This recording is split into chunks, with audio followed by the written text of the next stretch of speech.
Assalamualaikum warahmatullahi wabarakatuh.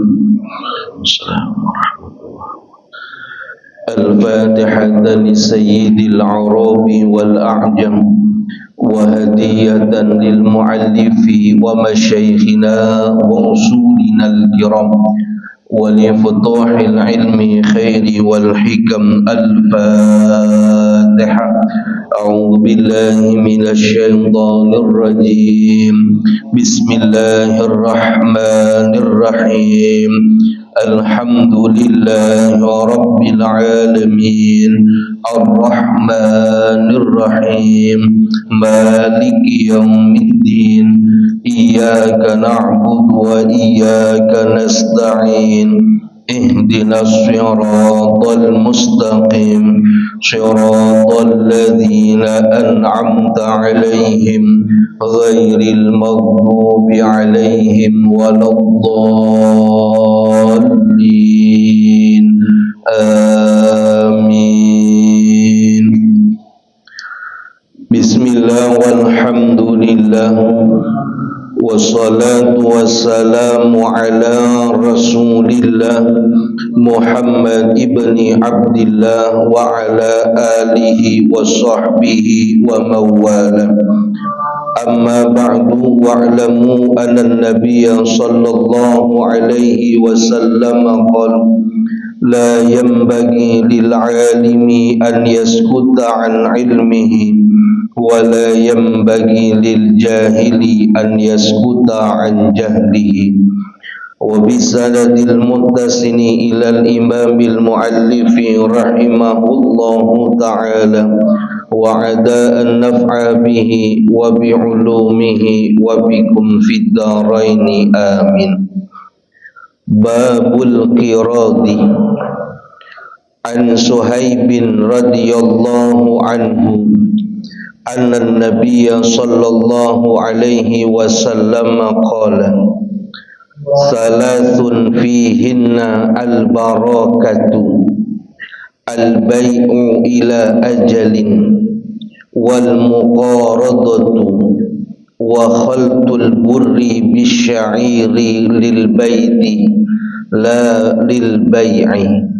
Rawahu Ibnu Majah bi isnadid dha'ifin. Babul qiradi. Ini bab menjelaskan tentang qirad, mudharrabah ataupun bagi hasil.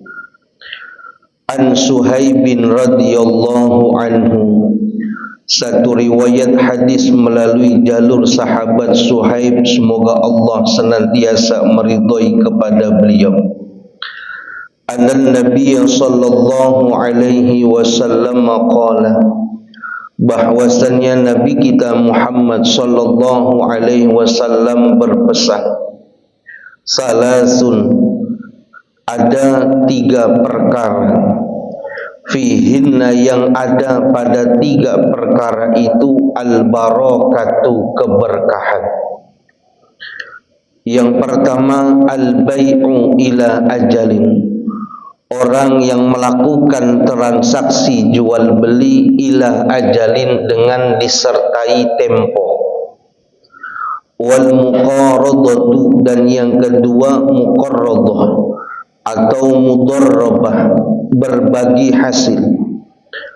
Wa khaltul burri, dan yang ketiga mencampur bur, gandum yang mahal, bisya'iri, dengan gandum yang murah, lil baiti, di dalam urusan rumah tangga.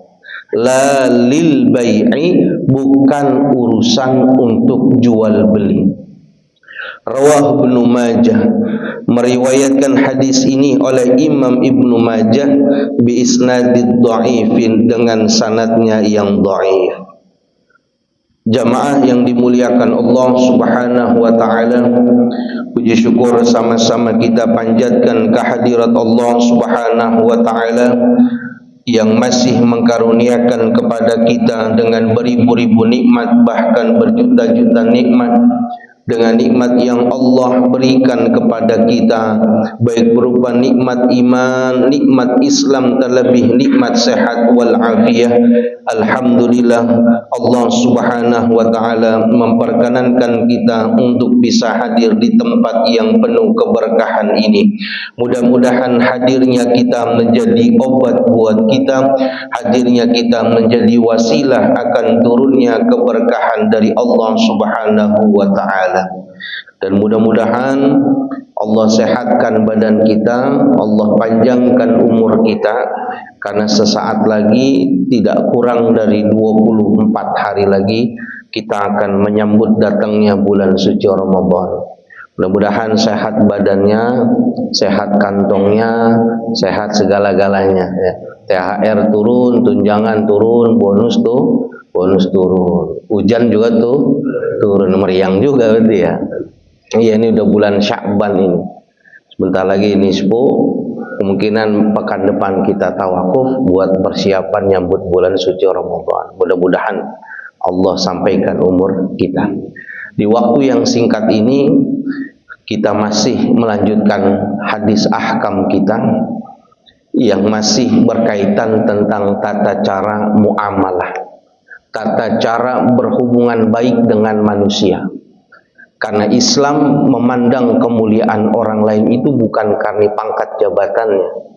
Islam nggak pernah memandang seseorang itu mulia karena hartanya. Tetapi Islam mengatakan orang itu mulia sejauh mana orang itu bermanfaat bagi kehidupan sesamanya. Khairun nas anfa'uhum linnas. Nah, ini harus ada di dalam hati kita umat Nabi Muhammad, bagaimana keberadaan kita menjadi orang yang bermanfaat bagi sekeliling kita.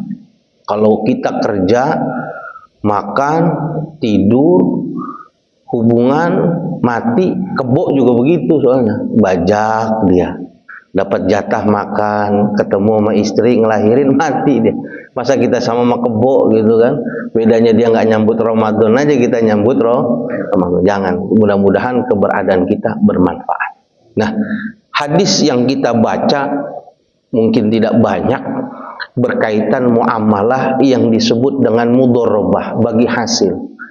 Ini yang dipraktekkan oleh beberapa bank-bank syariah, tetapi namanya saja, tapi prakteknya tidak berpraktek syariah. Maka hukumnya riba dan haram. Walaupun tekstualnya dia bilang mudharabah, bagi hasil. Nah, ada satu hadis yang baru saja kita baca, bagaimana Nabi dengan indah berpesan dan disampaikan kepada kita dari sahabat Suhaib. Nabi mengatakan ada 3 perkara yang kalau kau bisa melakukan pada 3 perkara itu ada keberkahannya. Apa sih berkah? Berkah itu ziyadatul khair, namanya berkah. Bertambahnya kebaikan itu berkah. Jadi jangan pikir yang namanya rizki itu harta, enggak. Sehat badan itu rizki, umur panjang itu rizki, bisa silaturahim itu rizki.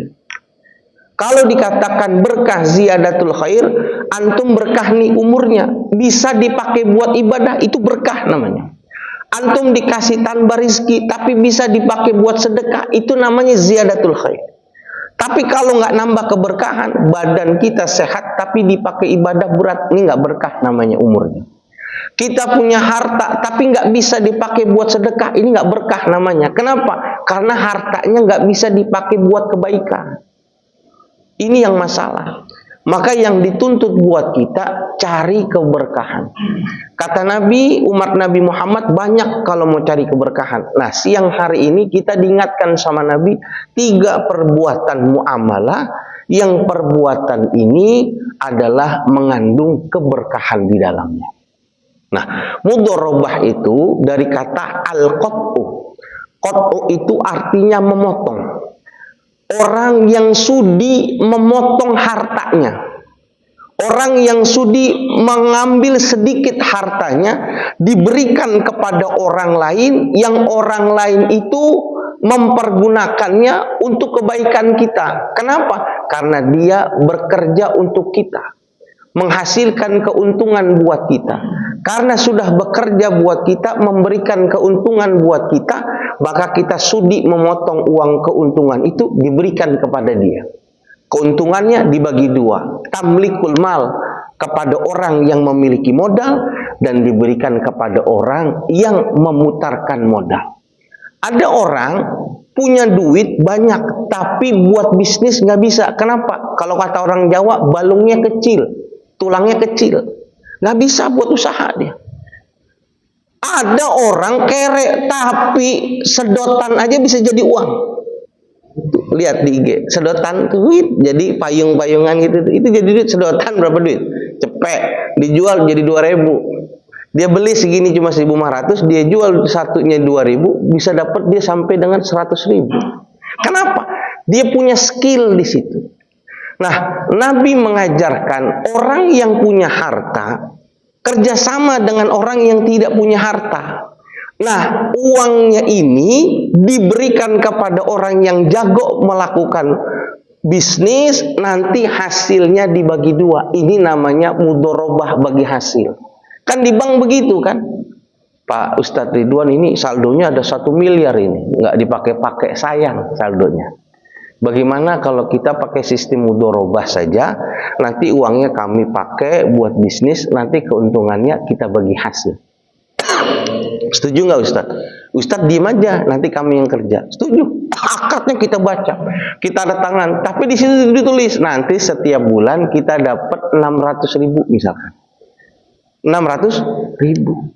Sisanya bank yang dapat. Kalau gambaran kita 100%, kalau dapatnya itu 1 juta, dia berarti 400.000 dong. Saya 600.000. Tetapi belum tentu, bisa jadi dia dapatnya 2.400.000, bukan dapatnya 400.000. Kita nggak tahu nih berapa yang dihasilkan dari usaha itu. Satu.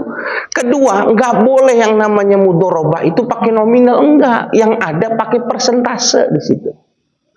Kenapa? Kalau pakai persentase itu berapa keuntungan yang dapat itu dibagi dua sesuai dengan perjanjian. Tapi kalau kita usaha harus tiap bulan kamu kasih saya 600, riba namanya. Kenapa? Karena yang namanya usaha itu nggak stabil. Loh, kalau nanti dia dapatnya 1 juta masih nutupin 600. Tapi kalau waktu usaha cuma dapat 300.000, berarti dia harus nombok dong 300.000. Mana bagi hasilnya? Itu mah bagi keringat doang, capek doang. Ini yang prakteknya tidak sama dengan sebutan namanya. Namanya adalah mudorobah. Nah, hadis dibuka, kata Nabi Muhammad, ada 3 perkara. 3 perkara ini ada keberkahan. Kalau bisa lakukan itu. Apa itu? Yang pertama, al-bai'u ila ajalin. Orang yang melakukan transaksi jual beli tapi menggunakan tempo. Orangnya butuh barang, uangnya belum ada, tapi dia niat untuk membayar. Kita memberikan kemudahan kepada orang itu, maka itu tambahan pahalanya lebih daripada transaksi jual beli, ada keberkahan di situ. Tolongin saya Pak, saya mau jualan ini Pak. Kebetulan di tempat kami ini zakat ini banyak, tapi kami masjid nggak punya modal untuk membeli beras terlebih dahulu. Boleh nggak Pak, kalau seandainya berasnya saya ambil dulu, dengan bayar beberapa persen saja, anggaplah kami bayar 20%, nanti setelah beras ini selesai dibayar oleh orang yang membayarkan zakat, nanti uangnya langsung kami bayarkan ke toko beras Bapak. Kita lihat gitu, ini orang jujur, ketua masjid, masjidnya kita tahu, usahanya kita tahu, sampai dia bawa surat-surat lengkap, udah cukup buat kita, kasih tolong buat dia. Kenapa? Inilah yang disebut adanya unsur mu'awwanah, unsur tolong menolong. Kenapa? Dia butuh beras itu buat nolongin ibadah orang lain, supaya orang lain bayar zakatnya itu pakai beras. Kenapa? Syafi'iyah itu nggak ada zakat pakai duit, pakai beras. Sehingga sebelum dia datang ke amil masjid, dia beli beras dulu di masjid. Pak, saya beli beras dong buat zakat. Oh ini Pak, udah 3,5 kilo. Bapak pakai beras yang berapa? Yang 12.000. Ini Pak, harga yang 12.000 jadi sekian. Dia bawa berasnya, dia serahin ke amil. Itu pahalanya beda dengan orang yang datang naruh duit di situ, nanti baru dibelikan beras, itu beda. Ini sering nih kejadian Ramadan itu, kasus di masjid seperti itu. Kenapa nggak disediakan beras? Uangnya dari mana modalnya? Bahkan masjid banyak yang berbohong. Dosa dia. Dia cuma nyediain satu plastik doang. Jadi waktu belanja, bayar zakat berasnya itu. Ya kan? Bayar. Dan saya ini berasnya Pak, saya taruh lagi ya. Set. Dia bayar lagi, diambil lagi beras itu kan udah dia punya orang itu. Cuma buat sekedar beli beras, dosa dia, bohong. Makanya kalau ada kita transaksi jual beli, di situ ada unsur ajal, artinya boleh bertempo tanpa ada harga yang kedua, maka itu penjualan yang diberkahi oleh Allah. Kita tahu nih teman kita ngilikin kita mulu gitu. Udah bang dah, handphone lu kan nggak pakai, aneh yang pakai dah, aneh yang beli dah. Handphone ini ngehang mulu nih, tapi aneh bayarin nyicil. Kita mau tuh ngasih ke dia dengan harga standar 1 juta, memperbolehkan dia bayar setiap bulan 100.000, ganjarannya lebih besar daripada ente jual 2 juta langsung dibayar cash. Kenapa? Ente nolongin dia orang yang butuh. Bisa jadi yang beli 2 juta dia nggak butuh-butuh banget. Ini jual beli tempo ada unsur al-mu'awana.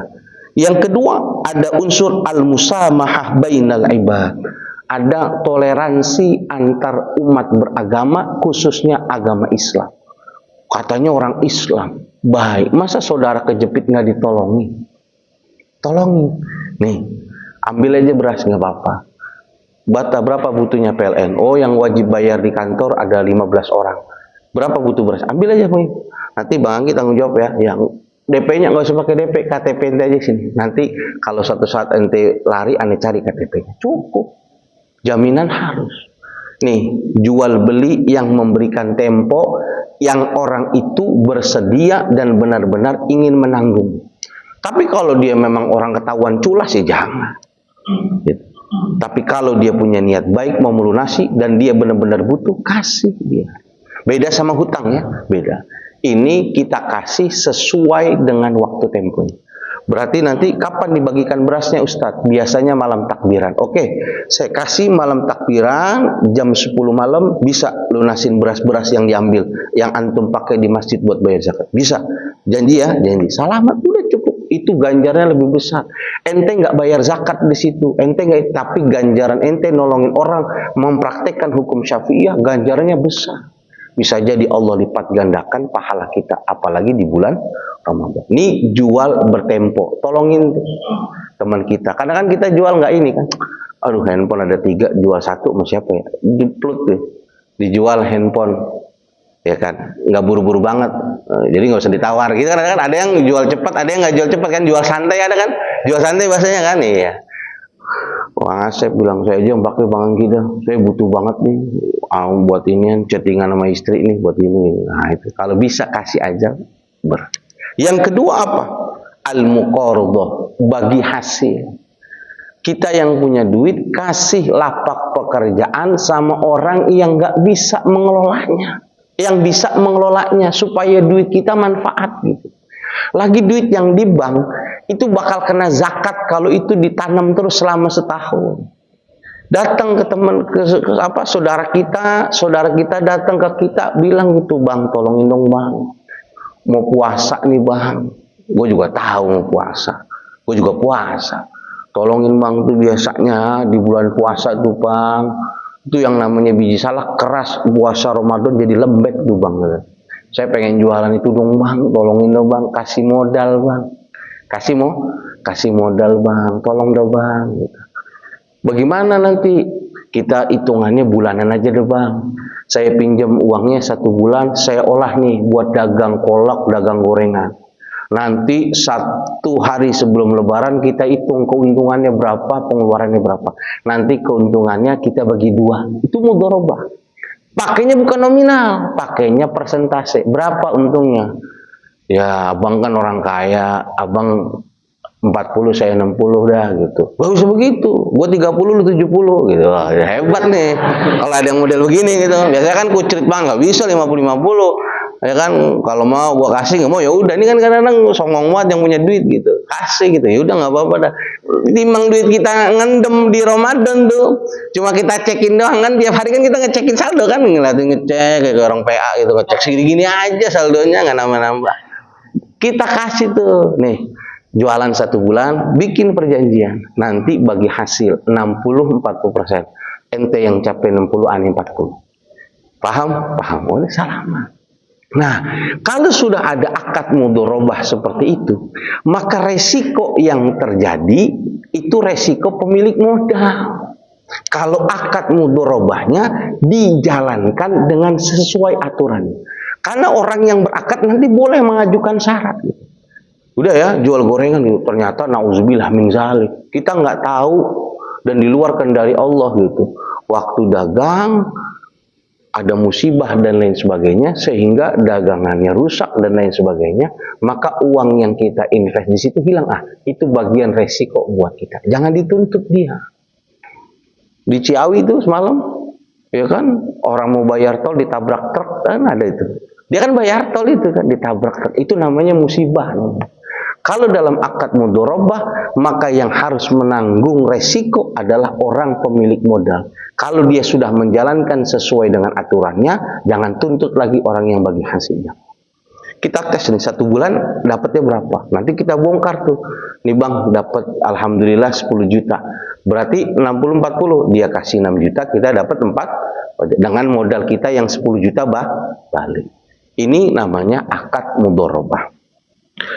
Apalagi yang berkah, wa khaltul burri bisyair lil bait, mencampur gandum yang mahal dengan gandum yang murah, tujuannya buat makan di rumah, bukan buat jualan. Jangan pernah dipakai beras campur buat jualan.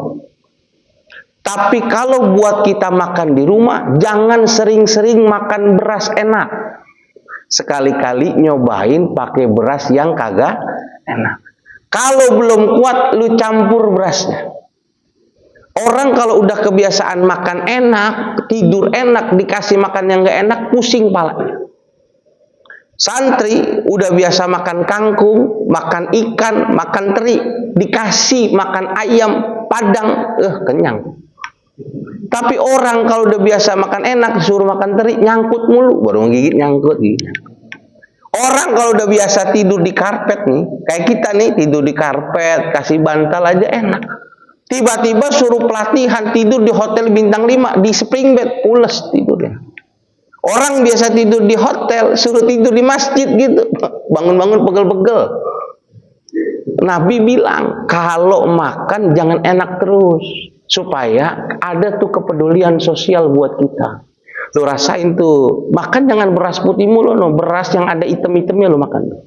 Itu di kawasan Cirebon itu lagi banyak makan beras itu tuh. Kenapa? Lagi jelek tanamannya, beli berasnya cuma 10.000 sekarang. Paketnya banyak sekarang. Kenapa? Nggak bisa beli yang 13-14 ribu udah beras.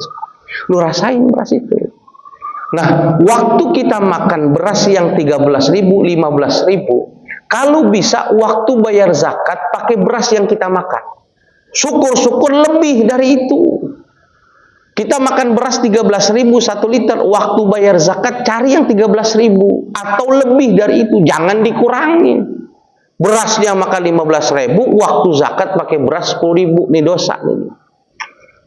Nabi ngajarin.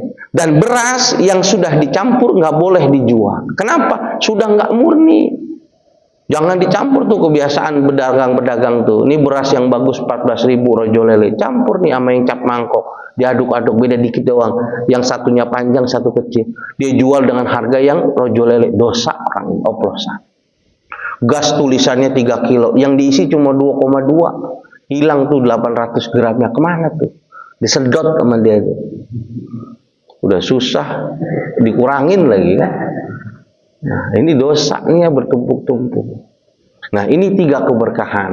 Bang Anggi, kita semua ajarin tuh anak kita begitu. Waktu makan jangan enak mulu dicampur. Kok ada batunya beras? Iya, masih mending ada batunya. Dulu kami makan belum ada rasanya, masih belum matang. Belajar. Nah, ini ada 3 keberkahan bagi orang yang mau menjalankan. Pertama, orang yang membantu transaksi jual beli dengan satu harga tapi pembayarannya boleh dicicil. Yang kedua, orang yang membukakan usaha buat orang lain dengan sistem bagi hasil. Ingat, kalau sistemnya menggunakan bilangan nominal itu riba hukumnya. Tapi kalau menggunakan persentase maka itu hukumnya halal. Kenapa? Apapun yang terjadi di sana, maka bagi 2. Gak bisa saya usaha. Oke Bang Anggi, gak apa-apa. Ente pinjam duit aneh 1 bulan. Tapi yang pasti setiap bulan ngasihkannya 2 juta. Aneh gak mau tahu. Dosa dia. Kenapa? Gak tahu hasilnya berapa. Harus jelas. Ini namanya mudharrabah. Wa an Hakim bin Hizam radhiyallahu an. Ada satu riwayat cerita dari Hakim bin Hizam, semoga meridhoi kepada beliau. Annahu, bahwasannya Hakim bin Hizam kana yashtaritu ala rajuli, adalah orang yang memberikan syarat kepada seseorang. Idza a'tahu malan, apabila meminjamkan modal, muqarradatan, dengan sistem muqarradah. Kalau ada orang mau ngajak kerjasama boleh, tapi saya ngajukin syarat.